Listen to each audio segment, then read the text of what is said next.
മലപ്പുറം കോട്ടയ്ക്കലിൽ വ്യാപാര സ്ഥാപനത്തിൽ വൻ തീപിടുത്തം. ഫയർഫോഴ്സ് തീയണയ്ക്കാൻ ശ്രമം തുടരുകയാണ്.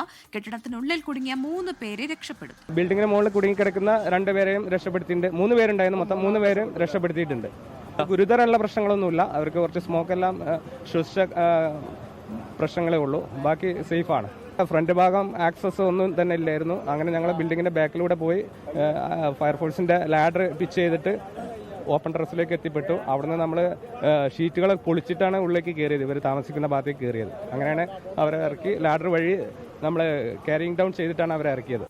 നിലവിൽ തീ നിയന്ത്രണ വിധേയമായിരിക്കുന്നു എന്നതാണ് ആശ്വാസകരമായ കാര്യം. ഇപ്പോൾ ഫയർഫോഴ്സ് ഉൾഭാഗത്തുള്ള തീയും ഏതാണ്ട് അണക്കാൻ കഴിഞ്ഞു എന്നുള്ളതാണ്. ഉള്ളിലുണ്ടായിരുന്ന 3 പേരെ രക്ഷപ്പെടുത്തി കഴിഞ്ഞു. അപ്പോൾ നമ്മോടൊപ്പം ഫയർഫോഴ്സ് ഉദ്യോഗസ്ഥർ ചേരുകയാണ്. ഇവരാണ് ആ 3 പേരെയും രക്ഷപ്പെടുത്തിയത് എന്നതാണ് ഏറ്റവും പ്രധാനപ്പെട്ട കാര്യം. എങ്ങനെയായിരുന്നു ആ രക്ഷാപ്രവർത്തനം? എത്ര പേരെ രക്ഷപ്പെടുത്താൻ കഴിഞ്ഞു?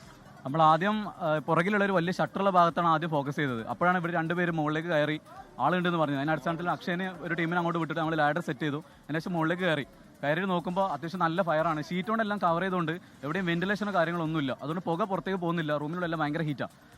പിന്നീട് നമ്മൾ BS7 വെച്ചിട്ട് അകത്തേക്ക് കയറി. BS7 എന്ന് പറഞ്ഞാൽ ബ്രീത്തിങ് അപ്പാരറ്റസ് എന്ന് പറയും. നമ്മൾ ഓക്സിജൻ ഇല്ലാത്ത സാഹചര്യത്തിൽ വർക്ക് ചെയ്യാൻ വേണ്ടി ഉപയോഗിക്കുന്ന ഒരു ഉപകരണമാണ്.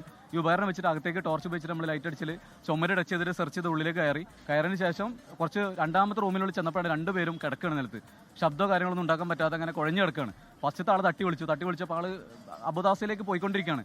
പെട്ടെന്ന് തന്നെ ആളെടുത്തിട്ട് നേരെ പുറത്തേക്കുള്ള ഡോറിനെ അവിടേക്ക് എത്തിച്ചു കൊടുത്ത് അക്ഷയനെ ഞാൻ വിളിച്ചു. അക്ഷയ് പെട്ടെന്ന് തന്നെ വന്നു. ആളെ പുറത്തേക്ക് കൊണ്ടുപോയി. വീണ്ടും പോയി രണ്ടാമത്തെ ആൾ കിടക്കുന്നുണ്ടായിരുന്നു. അയാളും ശ്വാസം എടുക്കുന്നുണ്ടായിരുന്നു. വേറെ ബുദ്ധിമുട്ടൊന്നുമില്ല. വേഗം ചെയ്തു ആളെ നമ്മൾ പുറത്തേക്ക് എത്തിച്ചു. വീണ്ടും അക്ഷയ് വന്നു. ആളെ പുറത്തേക്ക് കൊണ്ടുപോയി.